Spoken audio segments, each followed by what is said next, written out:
This is Performance Anxiety on the Pantheon Podcast Network, and I'm your host, Mark. And today's guest is a busy guy. He never seems to stop working. It's Django Haskins from The Old Ceremony. And with a name like Django, your future is basically predetermined. Music was a big part of his parents' and therefore his lives. His parents were a folk duo and had Django playing classical violin at age 5. He's been in rock bands since the age of 13, and that includes while he was studying literature at Yale and spending a year in China. And did I mention that he got life advice from Ike and Tina Turner's sax player? Well, he did. And it stuck because his band, The Old Ceremony, is celebrating 20 years together. Django talks about how he went from Django and the Regulars, International Orange, Au Pair, and Big Star's Third to The Old Ceremony's latest release called Earthbound. That journey includes writing and pasta sessions at Jack Hardy's place, moving from New York City to North Carolina, and writing over 100 songs during the pandemic. Earthbound is Old Ceremony's first album in 9 years, but it was worth the wait. Pick it up wherever you get music or through theoldceremony.com. Follow them on social media at The Old Ceremony. Follow us at Performance ANX and grab some merch at performanceanx.threadless.com. Or you can send us coffee money through ko-fi.com/performanceanxiety. And I hope you enjoy this conversation with Django Haskins of The Old Ceremony as much as I did on Performance Anxiety, a Pantheon Podcast Network. Okay. Hey, this is Django Haskins from The Old Ceremony, and we've got a new record coming out called Earthbound, and we're really excited to get it out to you. And I'm also very excited to be here on Performance Anxiety Podcast. So, ... All right. Cool. All right. Beautiful. Well, man, it was really a pleasure to meet you. I really enjoyed talking to you. Thank you for joining me tonight. I've really been enjoying the new album. Oh, good. It's really cool. I've got some definite favorites on it, and we'll definitely get to that point. But what I want to find out is how we got to today, basically. How we got to the point where you're at. And I'm imagining it was kind of a foregone conclusion that you were going to be in music because your name is Django. Right. You were named after Django Reinhardt. Right. So your parents must have been fans of music. Yes. Yeah. So my parents were actually a kind of a 60s folk duo. Oh, wow. Yeah. Like kind of a Ian and Sylvia kind of knockoff. And they traveled around for a few years playing covers in bars and stuff. And I mean, in my impression of it is it was really more kind of like a way for them to be able to travel than the other way around, But yeah, I mean, music was a huge part of my childhood. So I grew up with a lot of folk music, and I grew up with kind of Great American Songbook stuff, standards. So we would sit around and name that tune to the piano for, long periods of time with Oscar Hammerstein and stuff, and so I got a really rich musical education really young.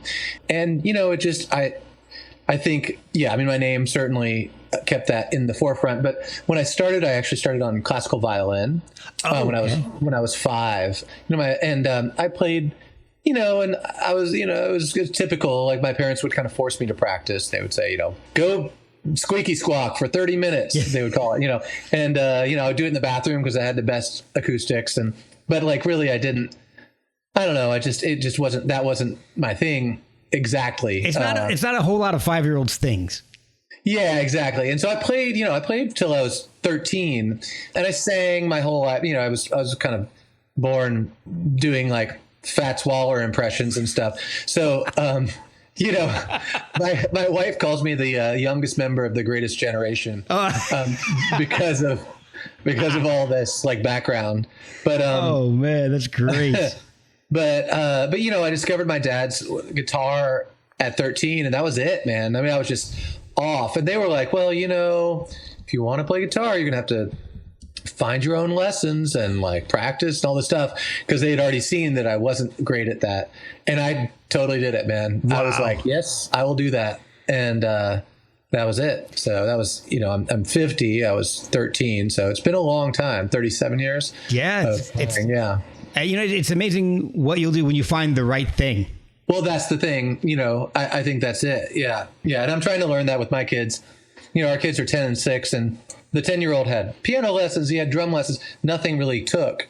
So now I'm just kind of like, I'm just going to leave this guitar over here. And, eventually either he or my daughter who's 6 will, someday pick it up and start doing it. And that'll be great, Yeah. I mean, my kids did something similar. We are actually just a few months apart. We're almost exactly the same age. So, oh, cool. So my kids are a little bit older, and they're all in college at this point. But they I started late. Yeah, they started off. I kind of did the same thing. I don't play I have a guitar. I can strum a little bit. I'm not a very good guitar player at all. I'm basically self-taught, which is, well, I'm also apparently a horrible teacher because I can't teach myself how to play guitar.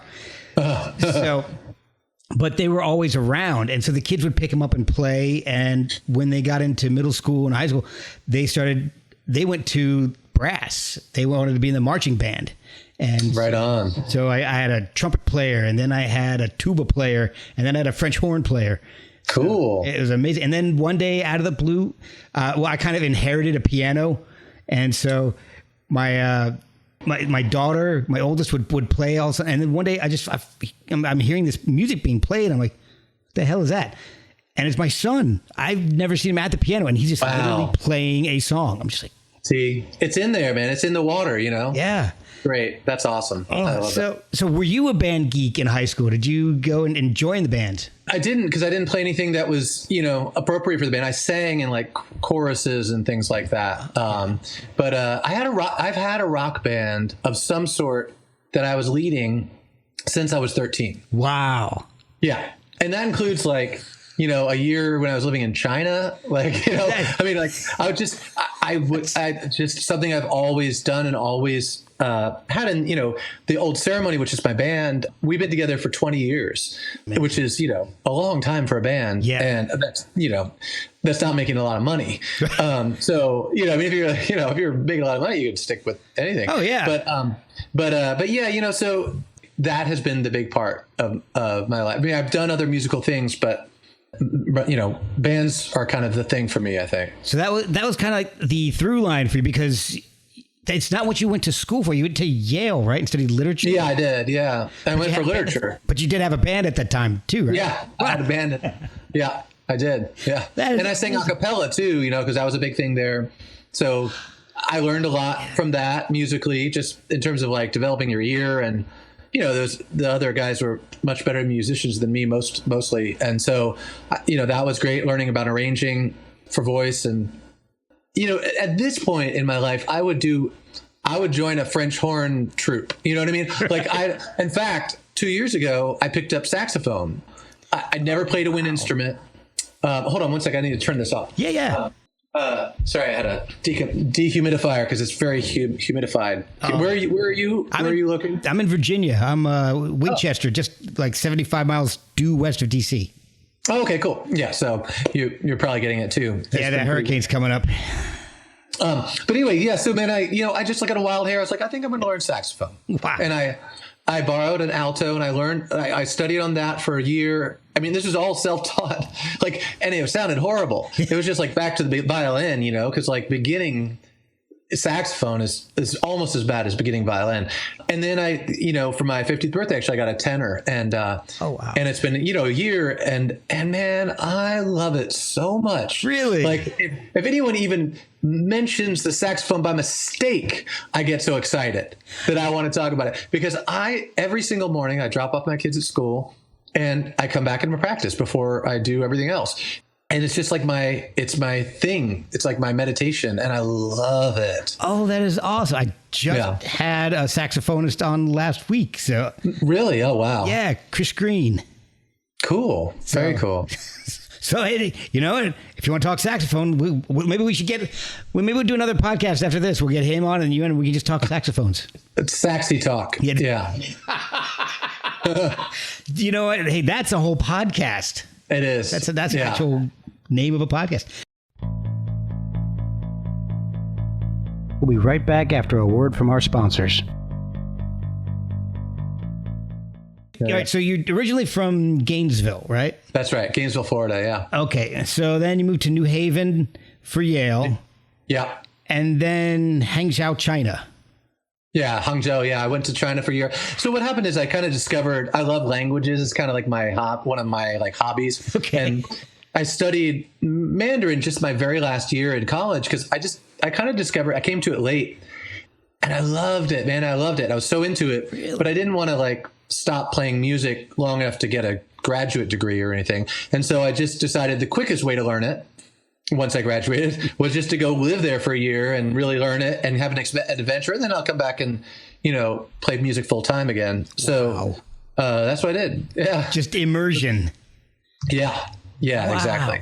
So, and you said at that time you were still playing music. How did that work? Were you playing solo shows? Did you put a band together? Or? I put a kind of a duo together with this Japanese guy, Sato Saichi, who was he was like a foreign student. I was teaching English at the university, and he was this foreign student there from Japan.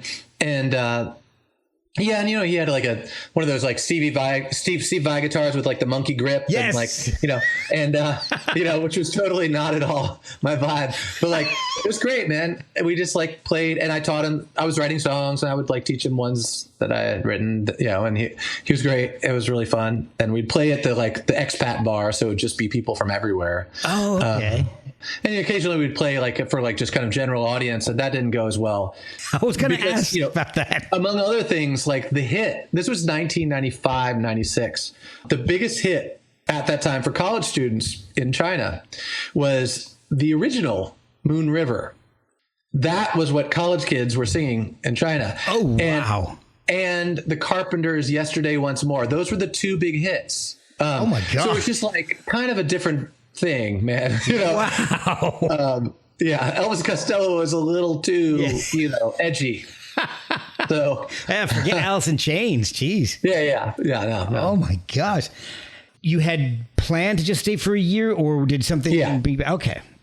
Yeah, I had plans for staying a year, and I thought about staying for longer. I really did consider it, but I just really wanted to get on with my music career. I mean, I've been waiting for it to start basically since I was a kid. Right. So then I moved to New York. Okay. And that's where I was for 7 years. And I want to get to something in particular that you did, but we'll kind of allude to it right now. You wrote music in Chinese. So I really only did that later, like when I was living here. I've been here in Chapel Hill for 22 years. And with my band, I wrote a couple of songs for the old ceremony in Mandarin.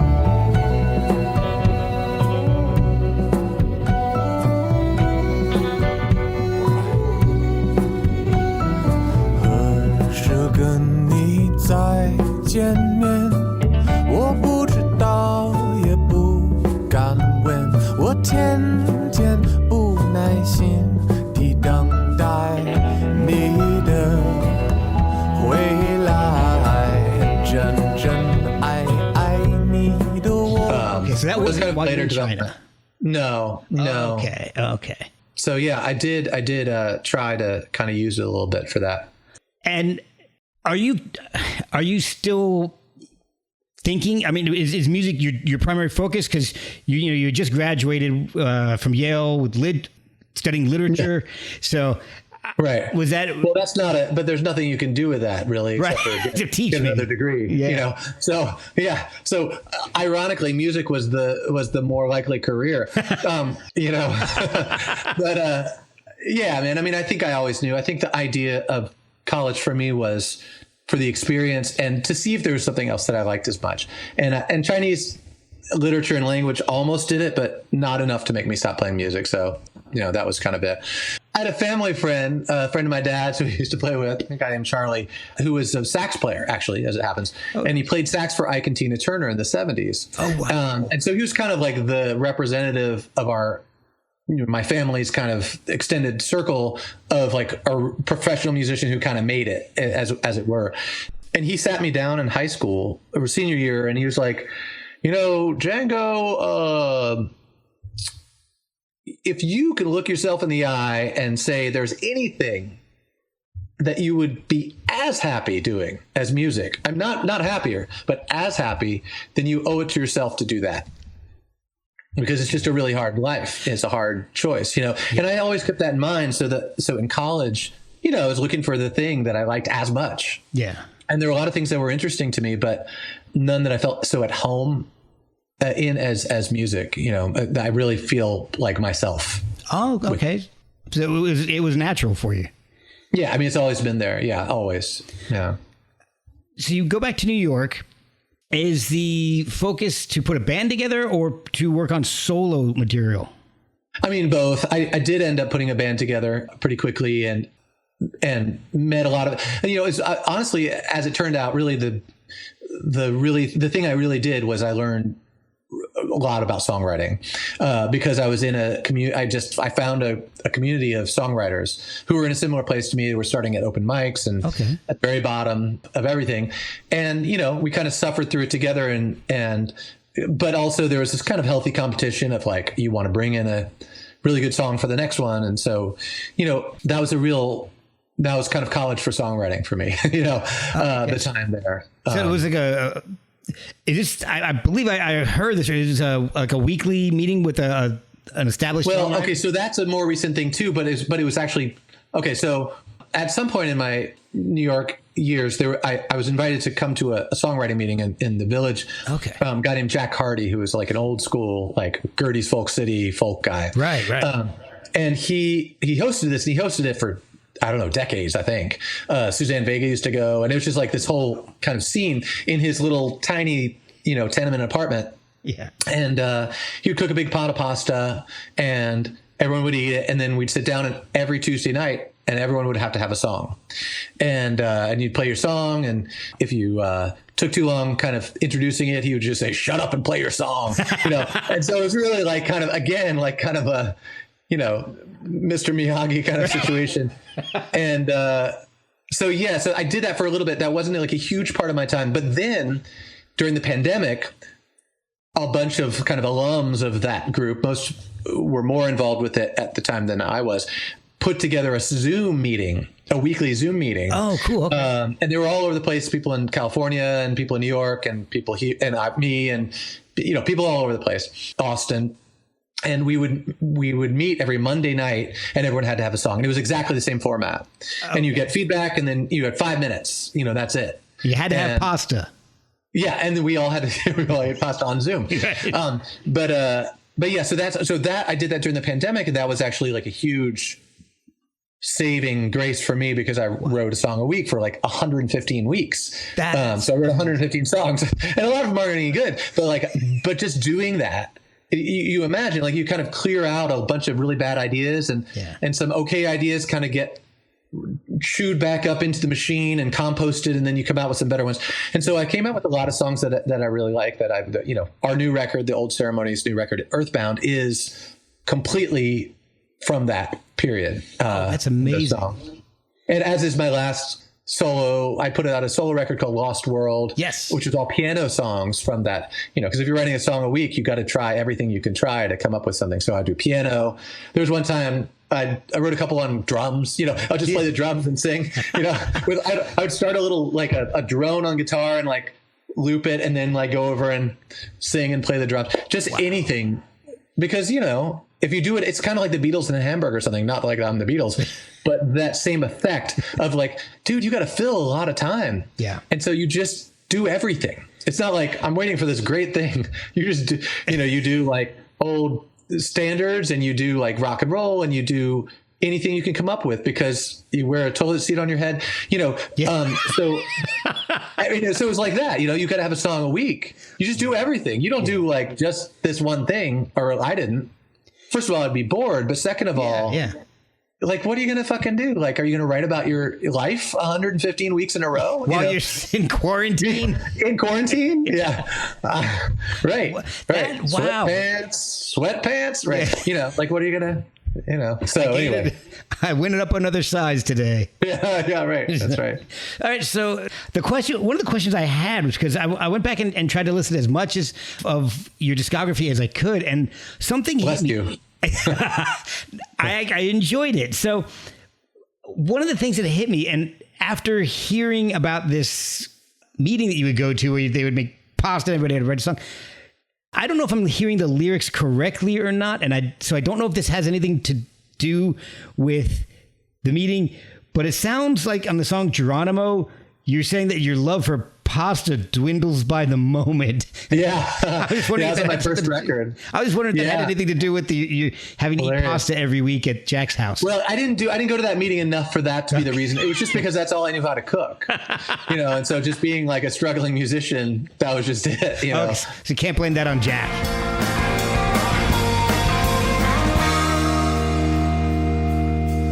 Another day surrenders to the skyline. When you're underdressed and overqualified, and my love for pasta dwindles by the moment, as every local call costs me another time, Geronimo. No, it wasn't Jack's fault. Jack's pasta was good. Okay. So that was a Django Haskins solo album, and then the next thing was Django and the Regulars. That's right, which was kind of like a little bit of it's slightly different thing because it was a trio, and for the rest of the time in New York, that was the band I was playing with, and it was a drummer named Neil Nunziata, who's a great drummer and still plays. I think he's in California now, and a bass player Byron Isaacs, who went on to play with, he played with Joan Baez for a while. Oh, wow. Then he became Levon Helm's drummer through the end of his life. And then actually now he's in the Lumineers, and he's been in the Lumineers for like 5 years. That's so awesome. He's gone on and done all kinds of stuff, but he's actually in the songwriting group. He was also in that group. So yeah, it was pretty neat. And so that was the same band for the third album, Yes. Yeah. I mean, it decided that it was too confusing to have a band name and my name and solo shows and band shows. And then, so I just kind of consolidated it. But, I mean, in retrospect, I kind of wish I'd done it for all of them, but, business has not been my strong suit in this business. Well, I find it's, you're good at one or the other. Not a whole lot of creative people are good at business. Yeah, right. Exactly. Yeah. That's my excuse. Yeah. Hey, mine too. So it sounded to me like when the Regulars kind of formed, the music got a little rockier, a little experimental. Yeah. Was that by choice, or was that just what the other guys brought to the table, or were you just getting more comfortable with yourself? I think I was just learning, kind of how to use the studio a little better, and I had these great, musicians to work with.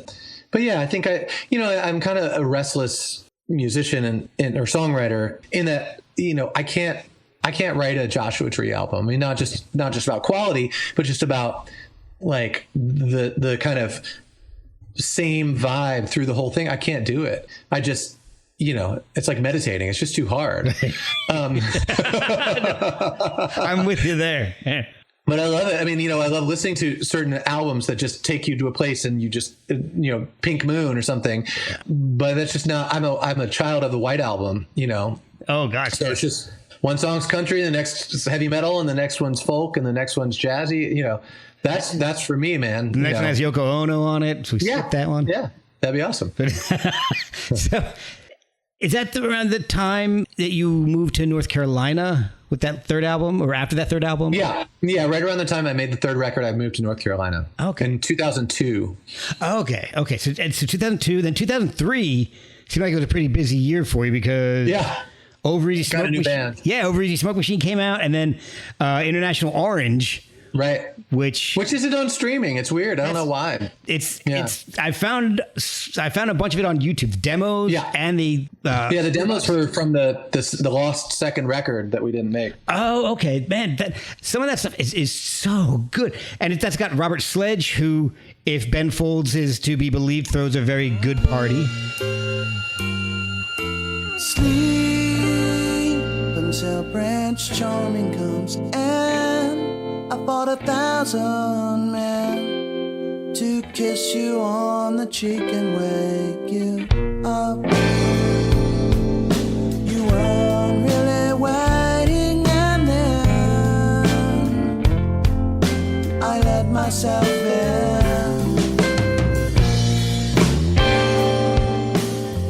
Yes. I know I'm going to get. I'm hoping I pronounce Snooze. Snooze. Brit Snooze. Uzel. Yeah. And Jason Fag. Yeah. I'm hoping I'm pronouncing that right because I don't want to. He did. He's actually changed his name since then, but he held out as long as he could. Yeah.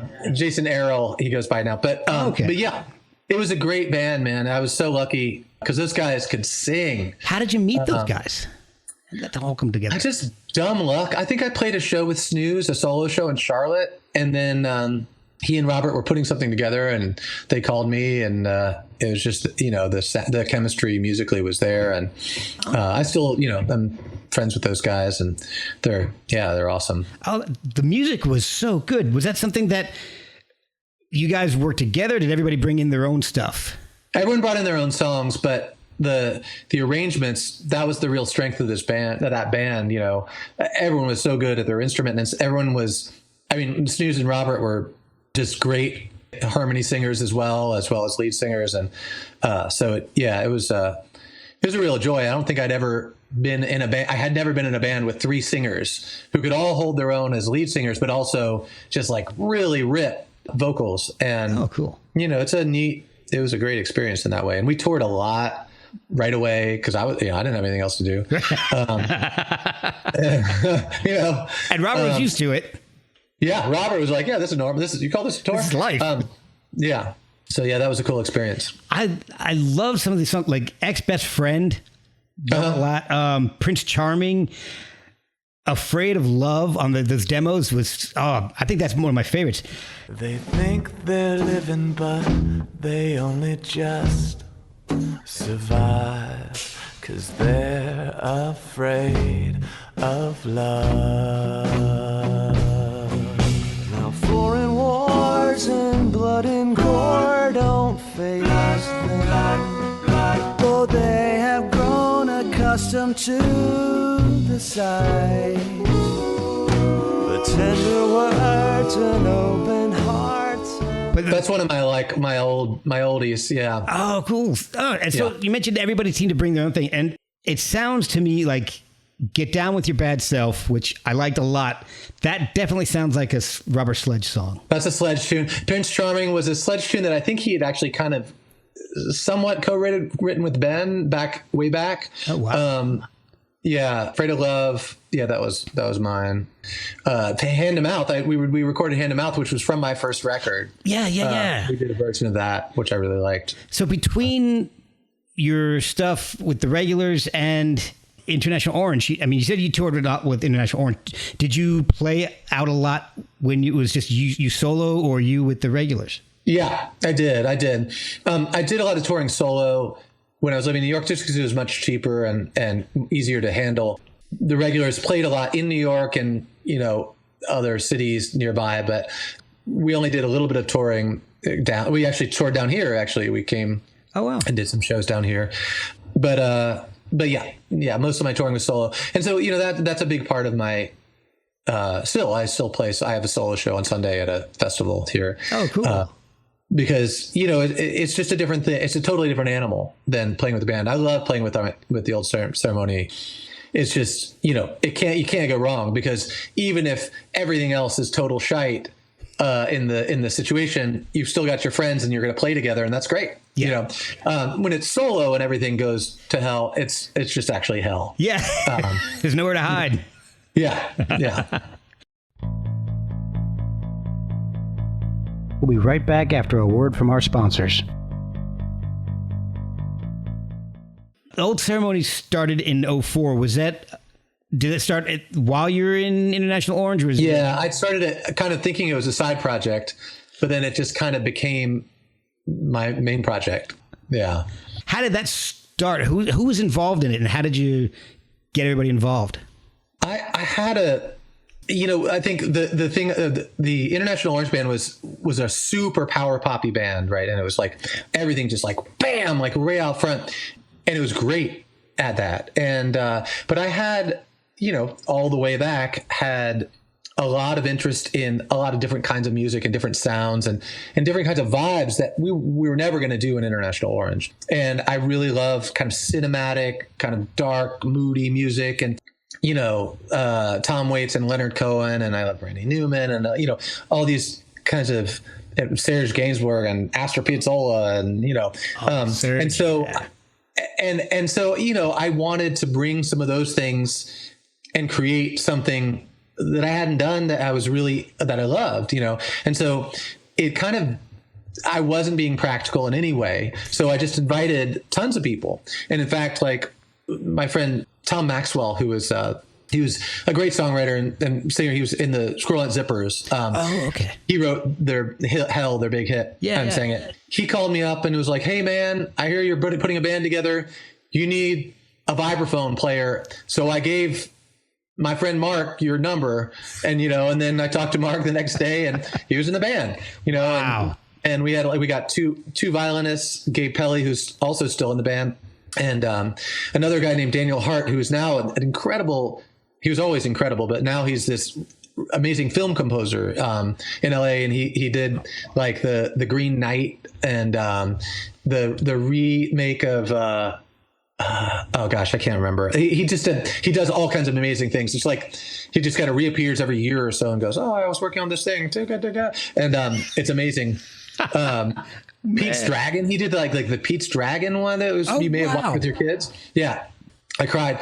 But so we had these string section. We had a horn section. We had a sax and a trumpet player. We had an accordion player, just a dedicated accordionist. Just because why not? Yeah. So we had 11 people in the band. Oh my gosh. And we would play just crammed into these stages, but it was awesome.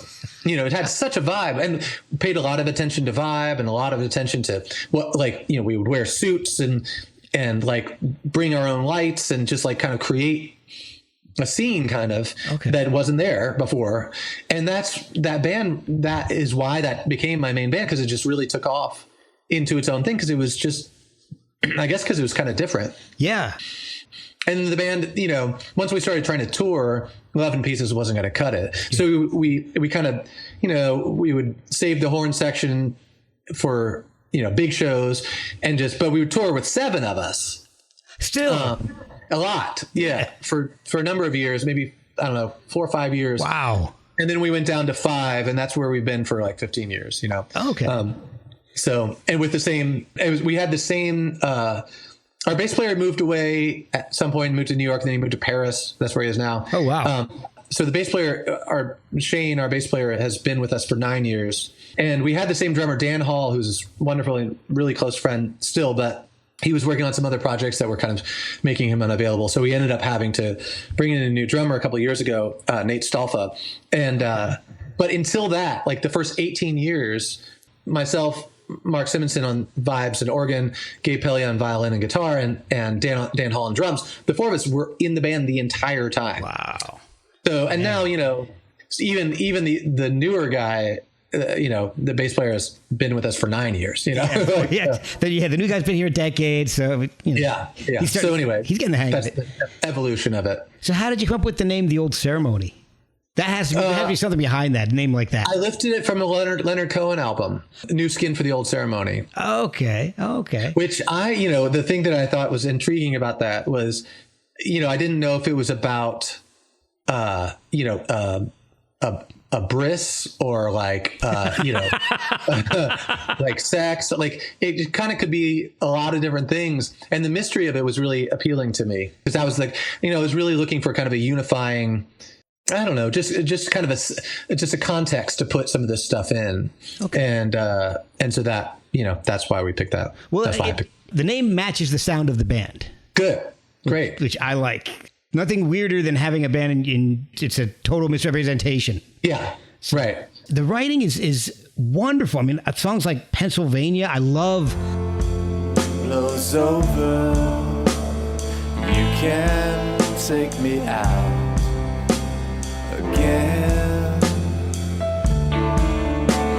and we can just pretend this never happened. But we won't be fooled for long. No, we won't be fooled for long. No, we songs like that, or Till My Voice Is Gone, they always sound like there's a story behind it that I'm a little bit left to interpretation. I mean, I don't know the whole story behind it. Is that the way you like to write? Because I kind of love that style of writing. Well, thank you. Yeah, I mean, it is. I think, sometimes I get a little bit more literal, but I think the goal for me is to leave enough space for interpretation for people to kind of make it their own. Yeah. If I tell them how to feel and what to think about every single thing, they might be like, well, that's good, and point at that, but they're not going to feel at all invested in the music. It's kind of the difference between Elvis Costello and Tom Waits to me. I love both of them, but Elvis, who doesn't need my approval, is doing fine. But I love him, but I think he overstates things, overwrites things to the point where there's nowhere for, like, yes, that's wonderful and beautiful and clever, but there's nowhere for me in that song. Like, right, you got it all covered, buddy. Yeah. You're a one-man show. And so, but Tom Waits is so smart because he leaves huge holes in it that you can put any story or feeling that you want in and live in it, and you love it more for it. So I think that as a songwriter is a lesson that I learned, and just as a listener, that's just what I like in the long term. Like, in the short term, I appreciate things that are just like right there for me, and I'm like, gosh, that's great. But then I don't feel as emotionally attached to it, and I think that's what it comes down to. Right. It's not a song that I'm going to be thinking about. Right. It's like, well, I know what that was about. It was about Hurricane, the guy who was in jail, and then he didn't do it. And then the next thing that happened was, it's like, what the fuck am I going to do with that? Yeah, when you're basically just narrating the story, it's fun. It can be cool, but I, like you said, I just don't get as invested in it. I don't internalize it. I don't make it my own. That's right. I mean, there's a role for the listener in relation to a song, I think, and a lot of it is just to to be able to fill it in. Like, that's why instrumental music exists, like if you had to have a story, there wouldn't be instrumental music. So obviously there's that's a thing that I think can be really helpful. And I think that's one of the reasons why I love songs in foreign languages. Me too. I don't understand what they're saying. Like even your song Bao Chen. Yeah. I love that song. I have no idea what the hell you're talking about. But I don't care about whatever you think it is. Exactly. Well, man, to that end, like I was watching The Wire when that was out, and in the end of the second season when Frank Sabatka is being killed and the Greeks are doing whatever they're doing, they play this song, and I was like, man, what is this song? This song is great. And I went and found it and brought it into the band. And our drummer, Dan, was like, man, I saw that in The Wire. And I thought, that sounds just like us. And we had both thought that. And so we learned the song. I learned it phonetically. I don't speak any Greek. And we play it all the time. It's called Effigy. It's by Stelios Kazandatis. And it's like, he was like kind of a big star in Greece in the 60s, I guess. But wow. I just love the sound of it, man. I love it. Awesome. Yeah. I love stuff like that. Like I've got so many albums by bands in foreign languages that it doesn't matter. I don't Opera. There's nothing worse than when opera starts singing in English. You're like, fuck, is this what it's about? Like that, it's so much better when you don't know. Yeah. Exactly. Oh man. So do you have, and we talked a little bit about it. It's kind of changed since the pandemic, but do you have a writing process beyond your Zoom chats or Skype? I haven't been in a year. I don't. I mean, I do in theory have a writing process, and today actually was the first day in over a year that I ever sat down and even thought about writing something. Oh wow! But just because it just got to a point where it's just obscene, and I was like, "What am I going to do with these songs? I don't even know what I've got anymore." I've got this stack of paper with songs, wow. and it's I just want to be able to do something with them, and give them a chance. Yeah. And then I'll get back to it. But also just the season of making a record and getting it out and booking gigs and doing podcasts and whatever. There's a lot of stuff going on, so I just don't have time for it right now. But yeah, I do have a process, which is basically always be kind of, if I'm reading the news or anything like that, like always be looking for things that might bring something out in conversations. If I hear a phrase, I'll try to, write it down. So that there's this kind of squirreling away of little bits and bringing it back to the tree. And then it's like a ayahuasca journey. I mean, you basically, you try to turn off I try to turn off my conscious mind, because my conscious mind will be like, no, that's stupid. No, people will think this, Yeah. So I have to get away from that to do anything. And so it's just how to get myself into that kind of fugue state where I can come up with something and slip it past the monitor in my brain. And so usually that means like kind of messing around on an instrument and until I find something, and then just doing it in a loop and, humming along, and, it's just kind of really like nonverbal stuff. Okay.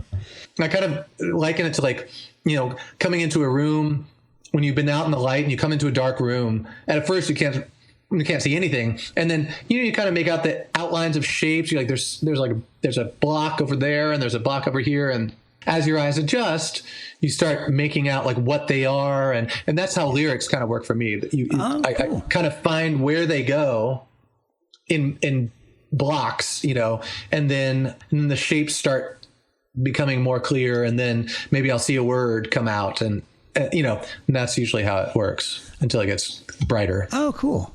You mentioned that you had, over 100 songs written. You could do a Jad Fair.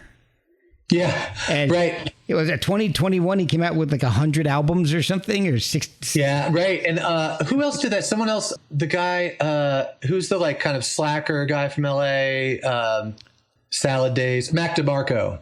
Oh, okay. Yeah. He put out like 20 albums too. I mean, and Ryan Adams. I mean, the problem is no one cares. I can just open my window and just throw the pile of songs out. You know what I mean? That's the problem. Well, you can do that. Even your biggest fan.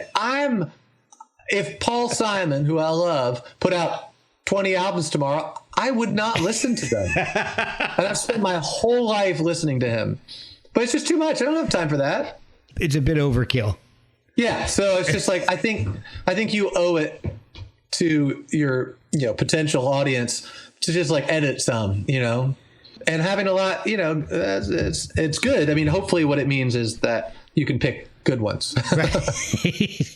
So does everybody in the Old Ceremony write, or are you the main writer, and do other people contribute? I do the only writing in the Old Ceremony. Okay. A couple of the other guys have other projects where they've done a little bit of writing. Mostly, I think they don't do a ton of writing, even in their other projects. But yeah, I mean, it kind of came to it as like, here, I'm going to bring in songs. They have a lot of say in terms of arrangements and choices of songs and things like that. But okay. But the songs do come in written. So speaking of choices of songs, was it a group decision to do the Whitesnake cover? So we were asked to be a part of this compilation of bands doing hair metal songs from the 80s. And they were asking obviously bands who don't do that kind of stuff. Right. Yeah. So yeah, I mean, kind of, yeah. I think it was ridiculous enough that we all got on board. I think as a kid, I had a 45 of that Whitesnake song, Here I Go Again. Oh yeah. But I ain't made up my mind. I ain't wasting no more time. Here I go again.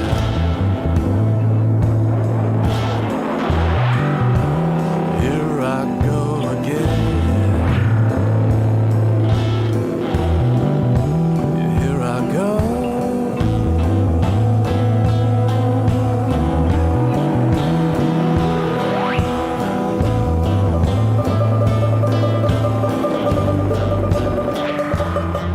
I also had a 45 of, Bruce Willis singing Under the Boardwalk. Like I didn't have a lot of I remember that. discernment. I had the Super Bowl Shuffle. I had One Night in Bangkok. Oh, Murray Head. No More Lonely Nights from Give My Regards to Broad Street, the Paul McCartney musical.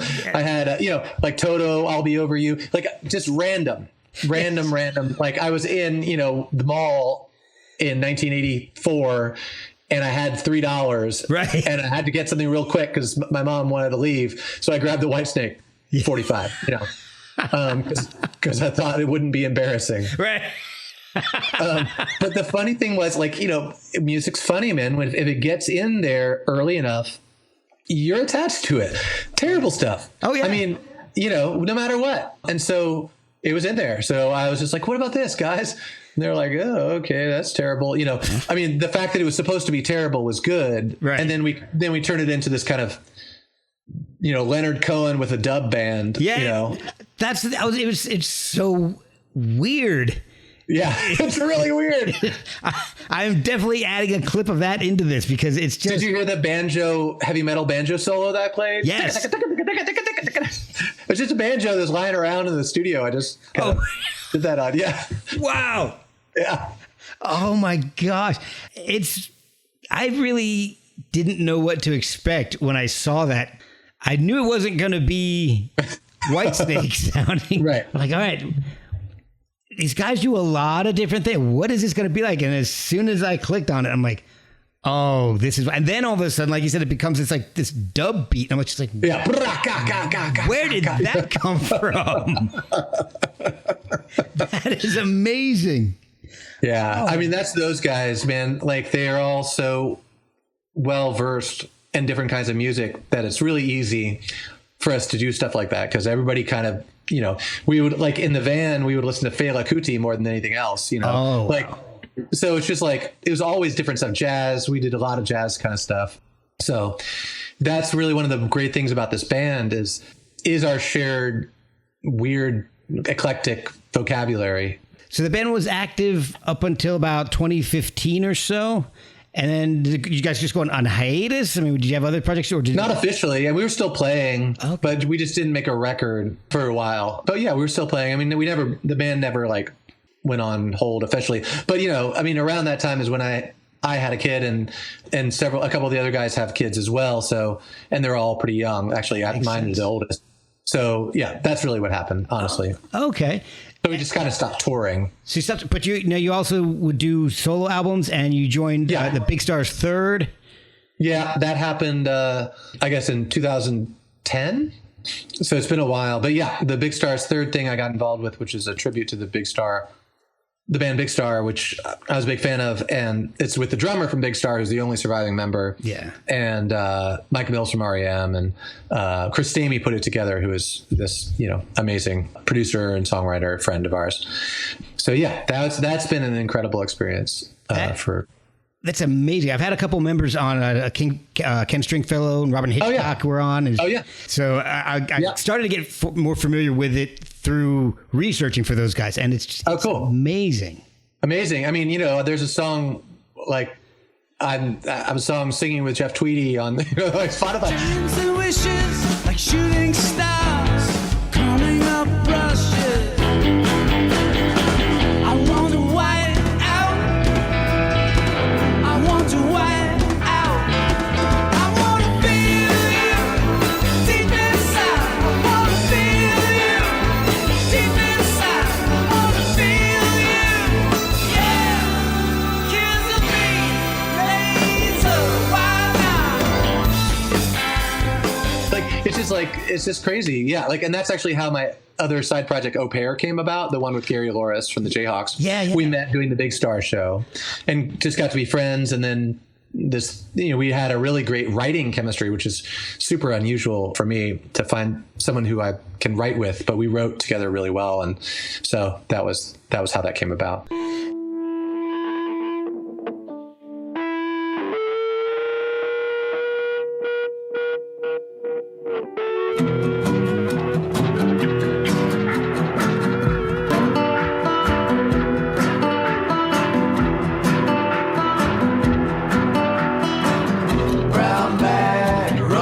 Tracks, swinging a stick like a baseball bat, rubber hose, nobody knows just where it's. You've released some solo albums, which I'm trying to find my notes here. What the hell did I write? So, great music, like The Quarry. I love that song. Oh yeah, thanks. That is such a cool song. Doing all the solo work and with the pandemic and everything, has that changed the way you're writing music for the Old Ceremony? Or is it pretty much the same? I think it's the same kind of, but what it's done is really made me appreciate the skill that the guys in the band bring to their instruments, because when I'm playing everything, I'm like, man, that's pretty hard to play drums really well. So it really gave me an added appreciation for their talents. There's something about playing solo or making a solo record, here in my studio that anything goes, and that's really fun. And there's no ego involved because it's just me. Yeah. So I could not have guitar or not have drums or not have anything, And so that's good. It doesn't necessarily mean the record's going to be great. Sometimes it works out, sometimes it doesn't. But it's a fun experiment, and it actually takes me back to like when I was a teenager in high school, where I didn't really, have a lot of friends or anything, but I had a 4-track, and so I would just spend all day, anytime I was home, I was recording on my 4-track in my room, just cool, doing stuff, and that's how I learned to do this stuff. Oh, okay, so you've been doing this for ever. Yeah, like almost 40 years. Well, that helped during the pandemic then, for sure. Yeah, for sure. So I went back and like I said, I tried to listen to as much as I could, and I loved, like I said, I love The Quarry. I love Gracias por Nada. Oh yeah, that is great. I even love the cover. Loud hair. Yeah. I love the cover with the Star Wars. Oh, thanks. My son made that cover. Yeah. Oh, yeah. Awesome. It's like Lando Calrissian sticker. And an at Lando Calrissian, and he's drawn a leash between Lando's hand and the at. I love it. I do too. I thought that was amazing. So, what was the impetus to do a new album for the Old Ceremony? It had been so long; it was ridiculous, and had all these songs, and we were really enjoying playing, and. It was just time, man. It was really past time. It was way past time. And coming up, it's our 20-year anniversary, and we knew that was coming up. And we were like, man, we got to have a record for this year. This is ridiculous. So we just did it, and it was really fun and easy. And I managed to slip tenor sax onto 3 songs, which was fun. So that is you then. Okay. Yeah. Nice. Yeah, man. It's just the natural thing. And it was the easiest record we ever made in terms of us working together. It was great. Oh, that's awesome. Yeah. So it starts off great, but I mean, Lonely Mayor, I love that. It's got this jazzy sound, and then you get this like ragged raw guitar solo that it's killer. Yeah. Thanks, man. It works. If you take the two things separately and hear them at different times, you make that's but you don't think they would fit together, but they work. Who took Sade to the Knitting Factory? Right. Yeah, totally. Well, he's out of power now. He's ready to begin. He chose his fate. He's much too late. The city shrugs again.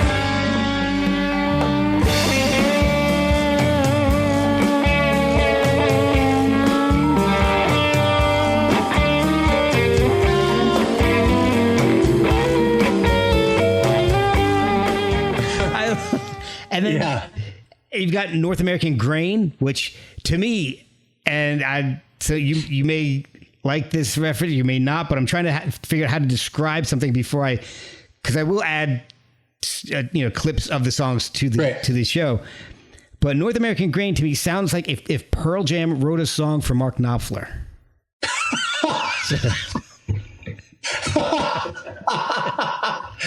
I would never ever have come up with that, but I didn't think. But I love it. I love that. I mean, I love that. I don't even really like Pearl Jam, but I love that. Me either, but it sounds like one of their more mellow songs on one of their later albums. Oh, that's wonderful. Hilarious. Oh my God. Well, you should have known when we saw the gun way back in Act 1, it would reappear. It's hard to pack for other weather. You don't want to bring a sweater when it's sunny here. You gave it all your love, laid it on the table, kept it in the North American grain. Open to the sky, friend to every season. That was amazing. I mean, I definitely hear the Mark Knopfler thing. Like, not that I'm a massive Mark Knopfler fan either. I think he's really excellent guitar player. Oh, yeah. But the guitar sound, it has that kind of like a Fender kind of guitar. Yeah, and you're singing too. Thing. Your vocals are reminiscent of. Oh yeah, I can see that. I can see that too. Yeah, I mean, it definitely wasn't what I was thinking, but I could definitely see it. Yeah, yeah. It's about effect, not intent, right? So obviously, I wasn't thinking Pearl Jam meets Mark Knopfler, but now you will. But if that's the effect, cool, man. You know, that's fine. And I never know how people are gonna react when you throw Pearl Jam. I in love there. it. I love that. That's hilarious. And there's a couple other songs. I don't know. Maybe it's being from Gainesville. There's a couple songs that almost sound like you guys were thinking of Tom Petty. Yeah. One of them is like "Easy to Believe." Sounds like it could be you could have written it for Tom Petty. Yeah. Right. Right. You were so easy to believe in, and I never thought to doubt. Even in the darkest season, even in the driest drought, if you had told me I was floating, I would watch the ground below. Yeah, you were easy to believe in, 'cause I didn't want to know. Yeah. I think when we do that, I often think of the Replacements, but it's the same idea. I mean, the Replacements over Tom Petty, so yeah, they got kicked off because they were drunk. The Replacements, that's why. Yeah. And I have two that really stand out for me as my favorite. Well, okay, technically three, but right now I'm gonna keep it to two. Go for it. I'll take my third later. Valerie Solana. Valerie Solanas, yeah. That song is that sounds like nothing else on that album. It's true. And it's so energetic, and it's punky rock kind of. I call this meeting to order of the Society for Cutting Up Men. We don't really want to kill them, we just want to see him squirm now and then. I spent all of December rehearsing my play in the basement of the Chelsea Hotel. Half the cast stopped showing up, it did not go very well, and I shot Andy Warhol. He had too much control. Then my other favorite is the exact opposite. I love "Here Comes Another Cloud." Me too. That's my favorite. I think. Yeah. That and so I'll throw the last one, "Salt Salt Sea." Oh, interesting. Yeah. I love it.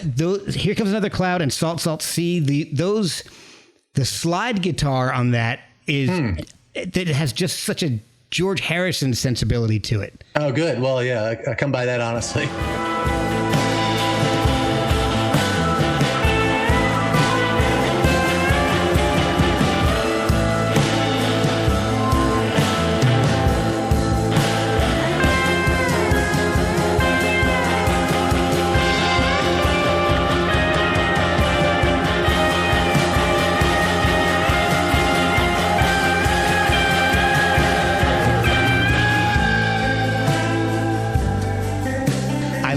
The sound, those two, I guess maybe now I just switched them around because those three have been kind of jostling for position in my top three, but cool. I just absolutely love this album. It's such a great journey. It sounds, because there's no two songs that sound the same.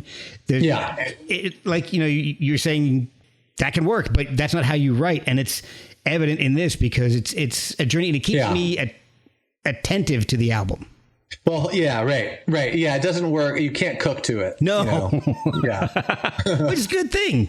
Yeah, I mean, you don't like eating. It's a lost art, writing an album, instead of writing a single or writing, not writing 10 of the same songs.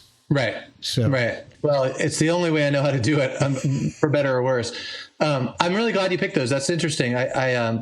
yeah, Valerie Solanas is definitely like a one of a kind one. And I read her obituary. That's what happened. Really? And I was like, yeah. And then it was like they do these like kind of callback obituaries in the Times sometimes. And I kind of got into reading them.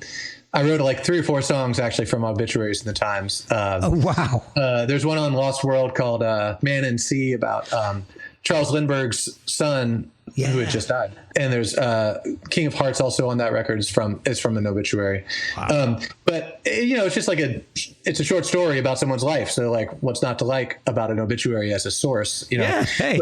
But it was so interesting, her obituary, and it was just so like crazy, like just the story. And I went and researched more, and I was like, it got crazier and better. Like the story was just, and then when I found out that RFK, so she was the person, just for the listeners, who shot Andy Warhol. Right. And when it turned out that the next day, a lot of her coverage was cut short because RFK was assassinated the next day. And I was imagining like her being really pissed. Yeah. Like, cause like the whole point was to get her 15 minutes of fame. And then wouldn't you fucking know it, some other man, was shot and like ruined everything, which is just like so juicy. Yes. So I knew I had it at that point. I was just like, ain't it typical to step on my spotlight, Yeah, exactly. That's what I love, that lyric. I love that. It makes me laugh. Yeah.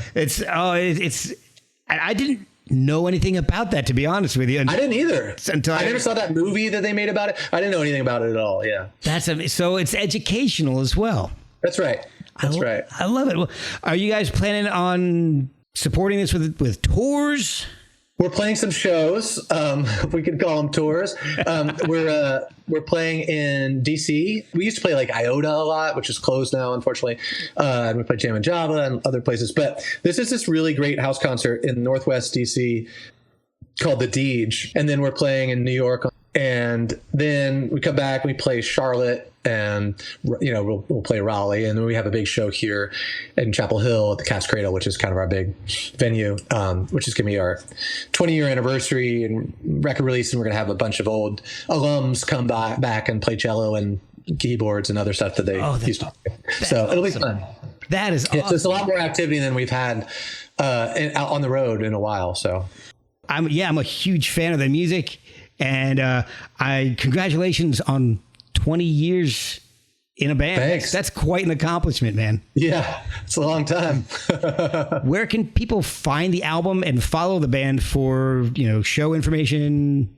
I mean, we're on all the socials, or not all of them. We don't do X anymore, but we're on Facebook and Instagram, just as The Old Ceremony. And then theoldceremony.com, you can get albums and T-shirts and tote bags and I don't know, Kleenex. I don't know what we'll sell at that point, but all those other things were true. So theoldceremony.com is probably the easiest way to find us, and but yeah, and then of course you'll be able to hear it all on streaming.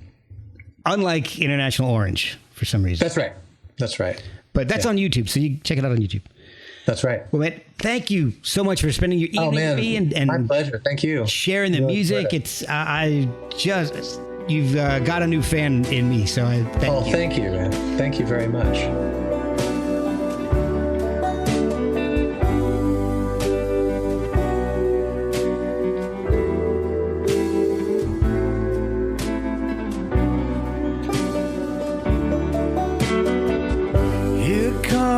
Another cloud, there goes another dream. Here comes another chance to pack up your winter clothes, go where the still grass grows, always hungry, always green. Here comes another cloud. Did I say that out loud? Those words so true in me, they turn